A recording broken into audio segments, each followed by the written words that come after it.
Do you guys understand why trans issues were the issues that were constantly brought up? Do you understand why people were constantly talking about trans people? Because it allowed you to pantomime as being radical without talking about class consciousness, without talking about class antagonism. It allows you to pantomime as a radical, to put on radical progressive posturing while not actually engaging in any kind of radical behavior. So a lot of people were able to get a lot of clout and attention as progressives because of the trans issue. Didn't actually have a radical critique of anything, really. It was just the most corporate friendly progressivism. That was the, post 2016 era progressivism, right? And the reason why leftists leaned into it is because it did create a popular front. It was something liberals and leftists could talk about. It was a discussion of their agreement. But now the right wing has seen that and they've made a counterplay. The right wing has said, oh, you know what unites the left wing faction? Transgenderism. Let's go after transgenderism. Let's make transgenderism a controversy. Let's make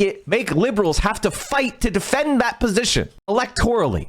And you know what liberals do when they have to fight the right wing?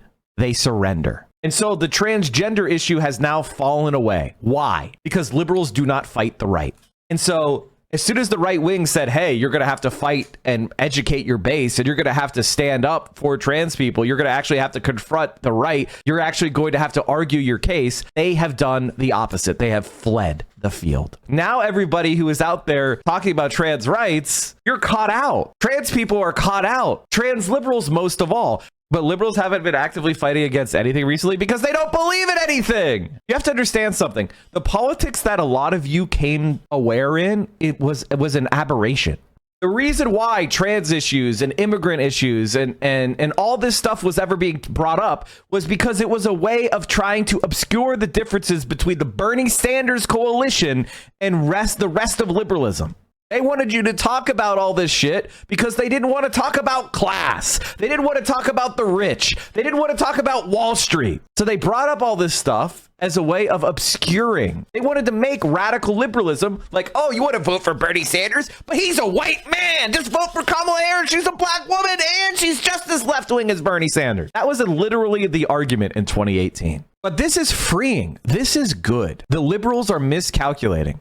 I think that the next 4 years is the best opportunity the left is ever going to have for the rest of my life. As long as the left doesn't capitulate and turn itself into the fucking vote blue no matter who cucks that they just did for 8 fucking years. If the left actually says, fuck liberals, fuck the Democratic Party, let's go for it, baby. If we stop chasing after dog catcher and actually grasp at the brass ring of true power in this country, we might have a fucking chance. I'm so tired of leftists being like, try